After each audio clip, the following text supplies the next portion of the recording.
弟兄姊妹平安，今天是2023年的7月21号。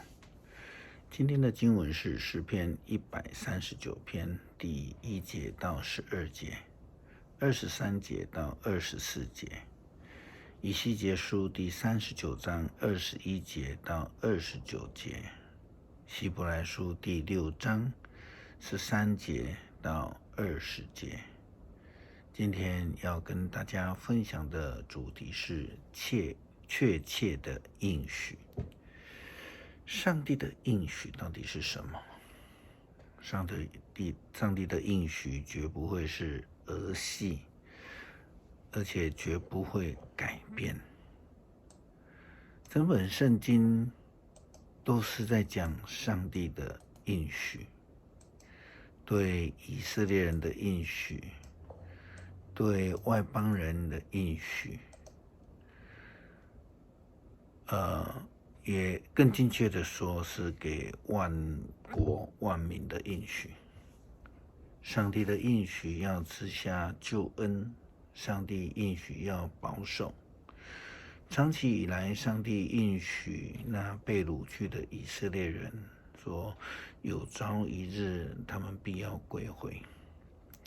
但这个应许并不是没有条件的宠爱或是溺爱，却是有规范的管教的疼爱。以西结先知告诉我们上帝的话，上主说，我要让列国看见我的荣耀，让他们看见我怎样运用力量执行我公正的判断。从那日以后，以色列人会知道我是上主，他们的上帝。列国将会明白以色列人是因得罪我而被放逐的。我离弃他们，不看顾他们，让敌人击败他们，杀害他们。我对他们的污秽、邪恶施行报应。我离弃他们，不看顾他们。表面上看起来的话，这种话语，上帝的话语不通人情。有什么离弃啊，什么不看顾啊，又说让敌人击败杀害他们啊。更精确的说，其实上帝借着先知传递了管教的原则。明天我们的读经会分享到因果，背离上帝、得罪上帝的必要得到惩罚，这是必然的管教，而不是民间宗教那种因果论的自然法则。在管教之后，就是上帝实现他的应许的时候来临。先知以西结这样说，至高的上主这样说，但是我要怜悯雅各的后代以色列人，让他们重整家园。我要维护我的圣名，他们重新安居在自己的地土上，不再有威胁时，他们就会忘记他们因背叛我所受的侮辱。为了让列国知道我是神圣的，我要从敌人那里把他们领回本土。那时我的子民就会认识我是上主，他们的上帝。因为从前我放逐他们，现在又招聚他们，把他们带回到本土，连一个也没有留下。我要用我的灵浇灌以色列人，绝不再离弃他们。我至高的上主这样宣布的。这是上帝的应许，他应许要赐下怜悯、保守，并带领以色列人从被掳之地得以归回，能够重新安居在自己的土地上，不再遇到威胁。但重点是，他们必须真心的回转向上帝，上帝的应许应该了解为上帝的礼物。上帝要赐给世人有恩典、有怜悯，以色列人就必须回心转意的跟随上帝，相信上帝。正如同上帝赐亚伯拉罕的应许一样，上帝应许说：“我一定要赐福给你，使你多子多孙。”结果呢？这一等，亚伯拉罕他等了25年。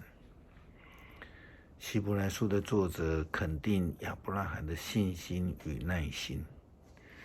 他说，亚伯拉罕耐心等待，终于得到上帝所应许的。耐心等候是基督徒应当学习的态度，因为相信等候，就如同希伯来书第11章所说的信心一样。那么信心是什么呢？信心是对所盼望的事有把握，能不能看见的事肯定，对不能看见的事古人能够赢得上帝的赞许，就是由于他们相信上帝。有些人不相信应许，他们说那太抽象了，太遥远了，根本看不到。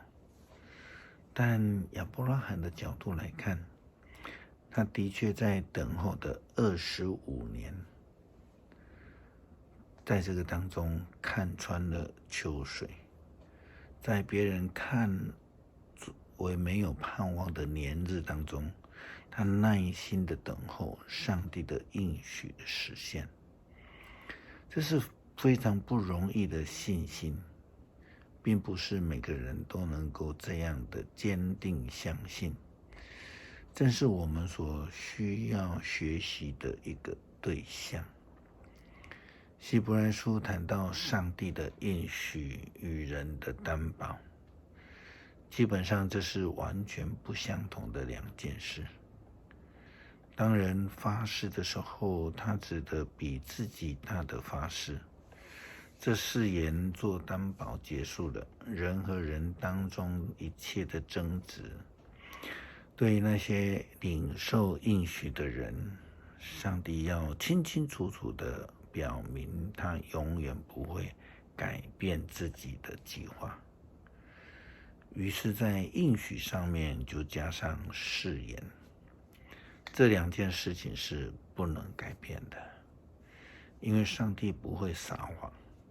因此我们这些寻求他庇护的人深受激励，要抓住那摆在我们面前的盼望。应许是带给人们有盼望，因为上帝不欺骗人，他不说谎，所以我们对上帝的应许是有盼望的。希伯来书继续提到，我们有这盼望，正像生命之锚，又安全又可靠，通过了天上圣殿的幔子，直到里面的圣所。为了我们，耶稣做了先驱，先到了那里。他已经按照买基洗德系永远做了大祭司。这应许已经实现了，是借着耶稣基督而赐下来的应许，是给世人的救恩。只要相信，不要害怕，就必得救。诗篇139篇第1节到12节，上主啊，你洞察我，你认识我，我的一举一动你都知道。从遥远的地方，你也晓得我的心思。我工作或休息，你都看见。你知道我所作所为，我并没有开口，你已经知道我要说什么。你前后左右环绕着我，你用你的能力庇护我。